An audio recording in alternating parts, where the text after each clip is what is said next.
to wash the police cars? Lieutenant Hathaway, he was so adamant in saying that we will wash police cars. You won't be standing around talking, that he had Sergeant Karshner to come out and supervise us. On the day of the car wash, Sergeant Karshner brought buckets of water and soap and towels, and myself and Officer Chevalier then began washing down the filthy insides of those police cars. After we finished washing, we went back over the areas that we cleaned with Almirall. After myself and Officer Chevalier had washed these cars, we tried to figure out who would we report this injustice to. In the past, we had seen numerous black officers get ignored or they get whiteballed out of the department. Myself and Officer Chevalier decided to use the National Black United Front to expose this injustice because we wanted fair and impartial representation. As a result of our association with the National Black United Front, we have received harassing and threatening phone calls. Captain Curran contributed to this situation by misstating the facts and leaving out facts of this ordeal. On March 22nd, 1991, Captain Curran spoke at all 6 roll calls, attempting to lobby support and isolate us. The officers were misled to believe that we willingly accepted this punishment.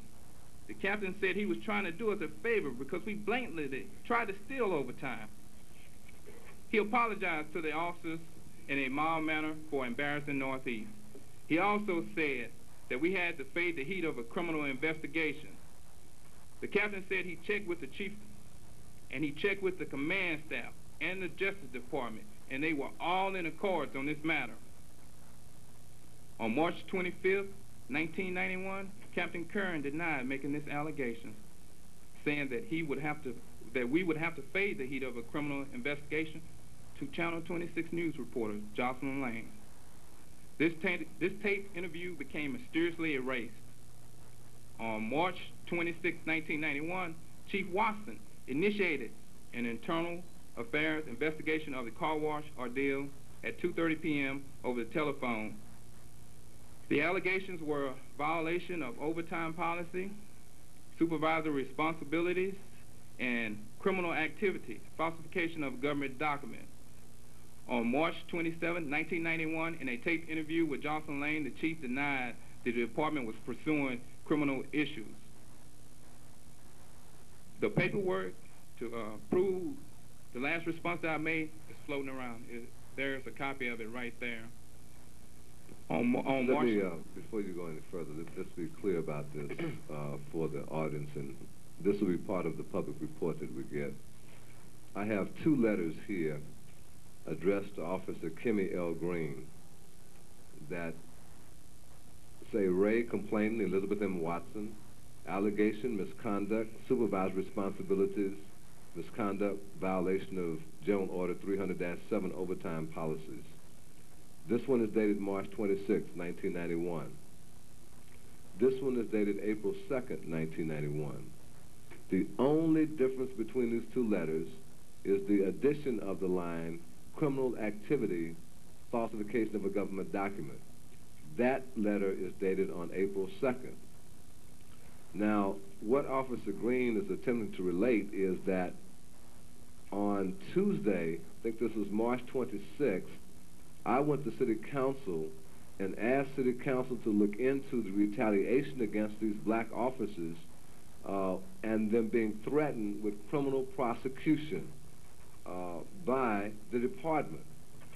And that was because of the fact that on that Friday at roll call, Captain Curran had made certain statements that implied, in fact, that there would be criminal prosecution. This document, which is a record of complaint, is dated March 25th, 1991. And according to this document, Chief Watson initiated by phone at 2:30 p.m. criminal activity, falsification of a government document. Now, if that happened on March 25th, I don't know why this letter on March 26th does not indicate criminal activity allegations and investigations, and why on April 2nd we get that list. That implies to us, at least, it seems to us at least, to be an effort to mislead the public as to what actually has happened. And it very certainly substantiates what we've said all along, that all of these officers who have spoken today have a sincerely and have a reason to believe that they are and will be retaliated against. And that's why this is such a courageous step that these two officers made first, that other officers gaining confidence from began to come forward so they could either share with you what happened, or if you don't believe that's what happened, what they perceive is what's happening in the Houston Police Department, and what we as a community, working with the department and the command staff and elected officials, need to resolve for the benefit of us all. Any further? Yeah.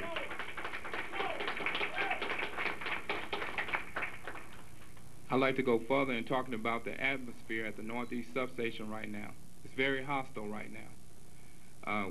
We've had incidents where officers have almost gotten in confrontations, white and black thing.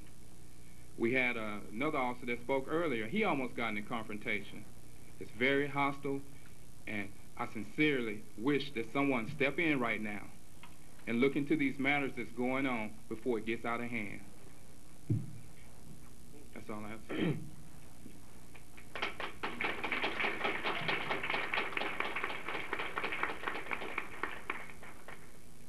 Also, I hate that Linda Tucker was indeed murdered. I grew up out there in that particular location where she was abducted. And her mother lives in the same neighborhood also. I wanted to work this area because I felt that I could serve everyone that I knew and show them that I did care about what was going on. I would occasionally, from time to time, stop and talk to all the people that's in that community. And if any of them was here right now, they would tell you that. Because you could ask them any question about me, and they would never know me by Officer Chevalier. It was always Jason. And I felt bad because it happened, and I felt I could do more. But with the information I received at that particular time, I did not or could not find her. The public found that I didn't try to do anything, but yet indeed for a whole hour I tried to find this lady. I was looking, but the news media didn't bring that out, that I did indeed go and look for her. I was concerned. I volunteered for this call because I was concerned this was my neighborhood I grew up in. And this was at 10 o'clock. I get off at 11 o'clock. I got off late that particular day and didn't even claim overtime on that day looking for this female. And yet and still, I was explored as an incompetent officer. I don't know how. I received 14 scholarships, 10 of them was academic. I can't be that incompetent. All right. I'd like to conclude this part of the morning's presentation. Was there anything else that you felt you needed to say before we adjourn? Just casually talk about the retaliation that's going on. Also, I brought a copy of the news article. This is our union. This is a copy of our union, the HPPU news article talking about this incident. In here, you'll see how the mentality of the department is displayed in here. They didn't fully take time to look into all the facts, and this is just a haphazardly written. Very juvenile name calling. Yes. Juvenile, because in this article, Don Boney fabricates false charges of HPD racism.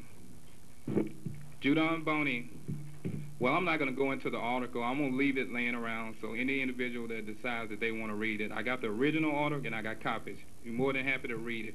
But it calls us names. It just downright calls us lying, backstabbing, thieving, conniving officers. All right. Again, let's keep our focus on the issues that have been raised. Now, all of these incidents and experiences that have been related are directly related to policy decisions and position decisions. So when we come back after the break and we allow the department to make its responses and we hear the positions of the officer organizations from the Afro-American Police Officers League, from the Organization of Spanish-Speaking Officers, this is where the rule of three, the master patrolman, the minority recruitment, affirmative action, the statistical review of the department, the question of who is appointed to those vacant assistant chief positions, this is where all of this comes into play.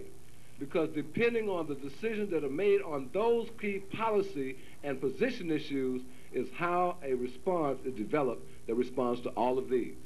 And so many of the questions that we raised this morning will lead to further questions and discussion this afternoon. And then finally, obviously we're not going to complete all of our work here today in terms of recommendations.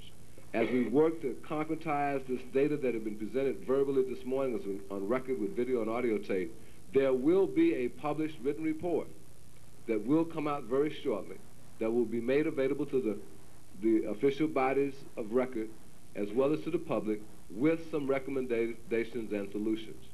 And so we're going to take a 15-minute break, which I already believe is going to stretch longer than that, so that we can meet with some departmental representatives and the organizational representatives so we can look at the time element and how we can manage this time and re-put our schedule back together. And ask that you stay close and that you stay for the whole thing, those of you who can. And I think we've been able to prevail upon the National Bar President, Algida Scott Davis, to take a later plane, because she was supposed to fly out to Dallas, but we told her she just had to be here. And we have also Lawrence Bozay. Will you also please allow the command staff and Chief Watson to leave first so that they're not caught in the crowd rush? And would you give a hand to the panelists for this morning? Attorney Daniel Sims from NAACP, Minister Robert Muhammad, Mr. Alvaro Luna, and Esther King. Thank you.